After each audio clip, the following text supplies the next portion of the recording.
NCP বলে এদেশে কিছু থাকবে না, এটা সত্যি। এদেশে সর্বোচ্চ বিকাশ পার্টির মতো কিছু একটা হতে পারবেন, মানে ভিপি নুরের দলের মতন সেম। নির্বাচন করতে পারবে আওয়ামী লীগ, ইসির সিদ্ধান্ত চূড়ান্ত।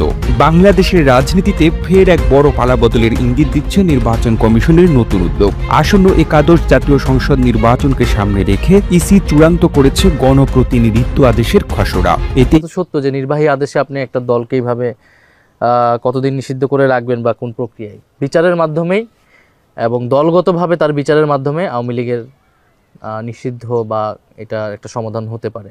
আসসালামু আলাইকুম প্রিয় দর্শক, আজকে আপনাদেরকে দেখাবো এমন একটি গুরুত্বপূর্ণ ভিডিও, যে ভিডিওটি দেখলে রীতিমতো অবাক হবেন। চাঞ্চল্যকর অবস্থা সৃষ্টি হয়েছে নেট দুনিয়ায় তোলপাড়, সামাজিক যোগাযোগ মাধ্যমে ভাইরাল। আসুন কথা না বাড়িয়ে দেখে আসি সম্পূর্ণ ভিডিওটি। এক সেকেন্ডও না টেনে পুরো ভিডিওটি দেখবেন। চ্যানেলে নতুন হলে সাবস্ক্রাইব করে রাখবেন পরবর্তী আপডেট পাওয়ার জন্য। ভিডিওতে একটি লাইক করে দেখতে থাকুন সম্পূর্ণ ভিডিওটি। এদেশে সর্বোচ্চ বিকাশ পার্টির মতো কিছু একটা হতে পারবেন, মানে ভিপি নুরের দলের মতন সেম। ভিপি নুর এই বিকাশ খাইতে খাইতে রাশের টাশের যারা আছে এরা নিজেদের ওজন হারাই ফেলছে।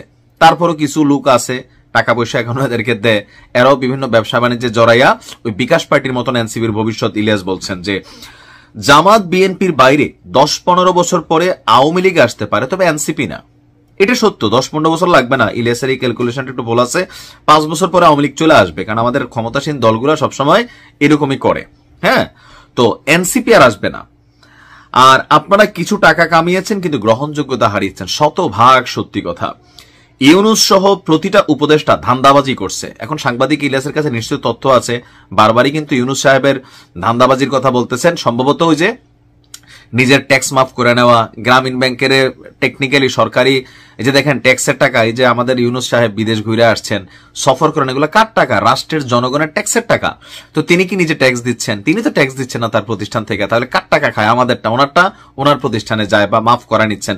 এগুলা কিন্তু আলোচনায় আসবে ভাই, টুডে টুমরো, মনে রাখেন। তো সাংবাদিক ইলিয়াস ওইটাই বলছেন, এবং সবাই বিদেশে টাকা পাচার করছে। আপনাদেরও কেউ কানাডা, কেউ তুর্কি, অস্ট্রেলিয়া, আমেরিকা, ইউরোপ সেখানে টাকা জমিয়েছেন। অতএব শুধু উপদেষ্টারা না, আপনারাও সবাই সেফ এক্সিটের চিন্তা করেন। সামনে আওয়ামী লীগ মারবে, এটাও 100% সত্যি। আর এই কারণে এনসিপি, ওই বিকাশ নুরুর যে দল, তারা কিন্তু মনে করলেন যে ঘুম হারা ভাই, যে এদের ভবিষ্যৎ কি হবে। স্বাভাবিক, আওয়ামী লীগের জায়গা থেকে আওয়ামী লীগ শক্ত রিয়েকশন দিবে, এটাতে কোনো ভুল নাই। তবে সাংবাদিক ইলিয়াস এটাই বলছেন যে আওয়ামী লীগ মারবে, বিএনপি মারবে, বিএনপিও মারবে। কেন মারবে? এই যে ধরেন নাসিরউদ্দিন পাটোয়ারি সহ মানে এই এনসিপির নেতারা মাঝে মাঝে শহীদ প্রেসিডেন্ট জিয়াউর রহমানকে নিয়ে বা বিএনপির যে সিনিয়র নেতাদেরকে নিয়ে যে ধরনের বক্তব্য দেয়, স্পষ্ট বেয়াদবি অনেক জায়গায়। এগুলা কিন্তু আপনি সমালোচনা করবেন, কিন্তু ভাষা প্রয়োগ গুন্ডা পান্ডা এরকম স্টাইলে কিন্তু কথাবার্তা বলেন ভাই। মানুষ এগুলো পজিটিভ নেয় না, আপনারা নিজেদেরকে দেখিয়ে বুঝতেছেন আজকে। তো ইলিয়াস সেটাই বলছেন যে আওয়ামী লীগ মারবে, বিএনপি মারবে, কথা না শুনলে জামাতও মারবে। আচ্ছা, এরপরে বলছেন আমার একটু দুর্বলতা আছে, তাই ভালোবাসা দিয়ে বললাম, তবে ভবিষ্যৎ তোমাদের অন্ধকার। যাদেরকে আদর করে উপদেষ্টা বানিয়েছো, তারাই এখন বেগুন, আলু, মূলা ধরাই দিছে। অথচ তাদের পক্ষ হয়ে আমাদের বিরুদ্ধে দাঁড়িয়েছিলেন, মনে আছে? এখন নাকে তেল দিয়ে ঘুমান। সামনে নির্বাচন জামাত আর বিএনপির মধ্যে, এটা স্পষ্ট।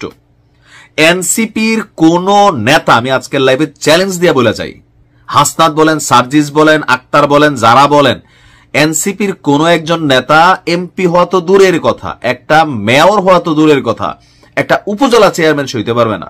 তার উপজেলাতে আমার এই চ্যালেঞ্জটা, যদি বাংলাদেশে কখনো নির্বাচনে আওয়ামী লীগ, বিএনপি, জামাত, জাতীয় পার্টি আসে, আওয়ামী লীগরা বাদ দিও, বিএনপি, জামাত, জাতীয় পার্টি যদি মাঠে থাকে, এনসিপি আর এই দলগুলা যদি কোনো সাপোর্ট না দেয় অথবা নিজেদের আসন না ছাইরা দেয়, এরা একটা উপজেলার চেয়ারম্যান হওয়ার যোগ্যতা কারো নাই। এখন এরা এটা বোঝে নাকি? বোঝে না, অবশ্যই বোঝে। এদের দৌড়টা হচ্ছে শুধুমাত্র সচিবালয়, কেন্দ্রীয় ওই যে ডক্টর ইউনূস, এই বংচং 2-4-10টা জায়গায়। এর বাহিরে লোকাল এলাকা এদেরকে তো প্রতিহত করার ঘোষণা দেয়। তো বলে ভাই ওই যে এলাকায় গেলে সাপোর্ট দেখি, ভাই কোটি কোটি টাকা কামাইছে কম বেশি, এলাকার মানুষ যারা ভাগ পাচ্ছে এরা তো লাভ হবেই। এনসিপির জন্য খুবই অন্ধকার একটা সময় কিন্তু আসতেছে। এখনো হয়তোবা সময় আছে, বাট আমি জানি না কতটুকু আছে। আর এই যে অনলাইন কিংরা, তারা বেঁকে গেলে মুহূর্তের মধ্যে আরেকটা ন্যারেটিভ, যারা সাপোর্টিং এ আছে এরা উল্টাই যাবে। শত্রুর তো অভাবই নাই। তবে এনসিপির জন্য খুবই কালো একটা অধ্যায় আসতে যাচ্ছে, এটা প্রমাণিত। আমার ভালো দাদা পাইছে আওয়ামী লীগ ওয়া, আমার বাপে পাইছে ওই আওয়ামী লীগ, আমি ওয়া পাইছি আওয়ামী লীগ। তা আমি ওই আওয়ামী লীগ পাইছি, আওয়ামী লীগের পাশে 2 নম্বর হলো বিএনপি। কিশোরগঞ্জ রাস্তা বলতে পল্লিক গ্রাম কোনো কিছু আছে না, সব করছে আওয়ামী লীগ সরকারে। তবে জামাত এইটা হলো ইসলামী দল, ইসলামী দলের রুটে যাওয়া এটা আমি মনে করি না বালা। মসজিদে তাহা বালা, মানুষকে দিনে নেওয়া বালা।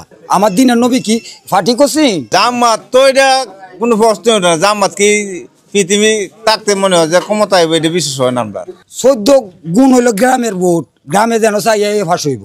1 নম্বরে আওয়ামী লীগ, 2 নম্বরে বিএনপি, 3 নম্বরে ইসলাম। এছাড়া আমরা আর কিছু চিনি না। ব্রিজ, কালভার্ট, রাস্তা যত উন্নয়ন করার সব গ্রামের বাড়ি সব এই আওয়ামী লীগ সরকারে করছে। বিএনপির আমল একটা ইটের আদলা, একটা ইটের কোন কিশোরগঞ্জ শহরও লাগাইছে।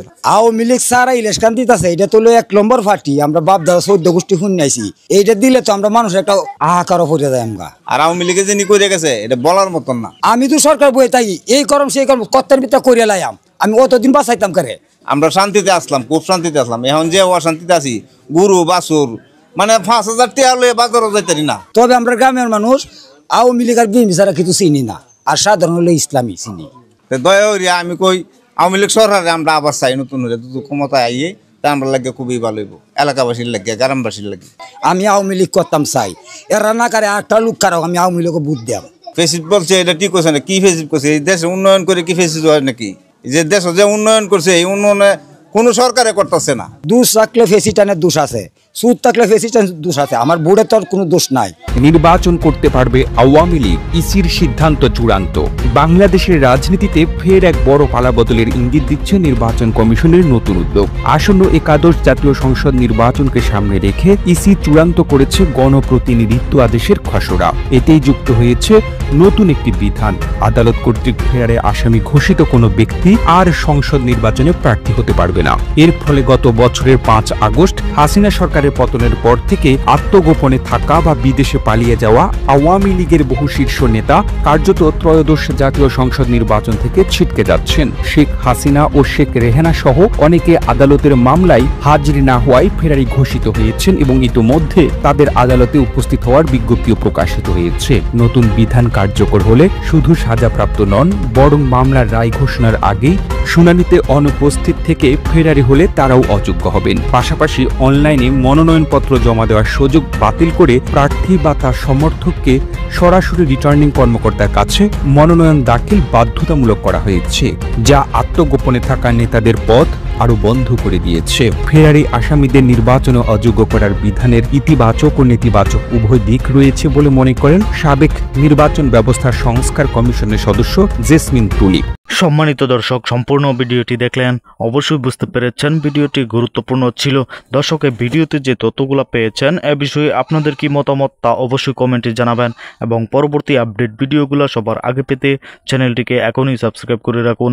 এই মুহূর্তে বিদায় নিচ্ছি, দেখা হবে পরবর্তী কোনো ভিডিওতে। সে পর্যন্ত ভালো থাকুন, সুস্থ থাকুন। আসসালামু আলাইকুম।